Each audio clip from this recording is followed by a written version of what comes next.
અત્યારે વાગ્યા છે રાતના 1:45. એમ તો 1:30 વાગ્યાની મારી નીંદર ઉડી ગઈ હતી. પછી 15 મિનિટ પછી મને કંઈક વાહન આવ્યું હોય એવો અવાજ સંભળાણો, એટલે મેં શ્યામને જગાડ્યા અને શ્યામે મમ્મીને અને પપ્પાને જગાડ્યા. બહાર જઈને જોયું તો ખેતરમાં રોટાવેટર હાલતું હતું. આનો અવાજ બહુ આવે ને ધૂળ પણ બહુ જ ઉડે આમાં, પણ ખેતર બહુ મસ્ત થઈ જાય. એ હું કાલ સવારે બતાવીશ તમને. પછી એવા ટાણે શ્યામે બધાય માટે ચા બનાવ્યો. બીજે દિવસે સવારે હું બનાવું છું એકલા રીંગણાનું શાક, અને રીંગણા તો જોઉં કેવા સરસ કૂણા છે.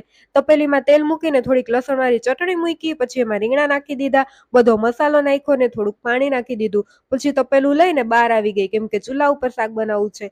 સૌ પ્રથમ તો મેં ચૂલામાંથી બધી રાખ કાઢીને સાઈડમાં જવા દીધી, પછી ચૂલો પેટાવીને શાક મૂકી દીધું. શિયાળામાં હવે ચૂલા ઉપર રસોઈ બનાવવાની મજા આવશે. રસોઈ પણ બનતી જાય ને આપણા હાથ પણ મસ્ત શેકાતા જાય.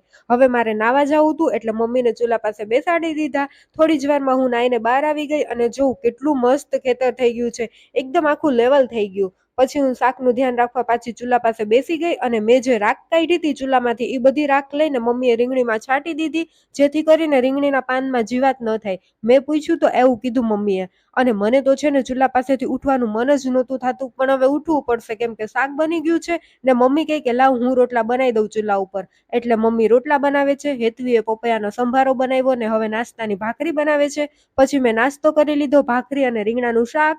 બહાર ખેતરમાં જઈને જોયું તો મમ્મી ને કામાક્ષી બે ખેતરમાંથી માંડવી વીણે છે. કામાક્ષી હવે વીણી વીણીને થાકી ગઈ એટલે એણે કીધું, બા હવે તમે એકલા જ માંડવી વીણો ને હું આ બોક્સ પહેરી લઉં.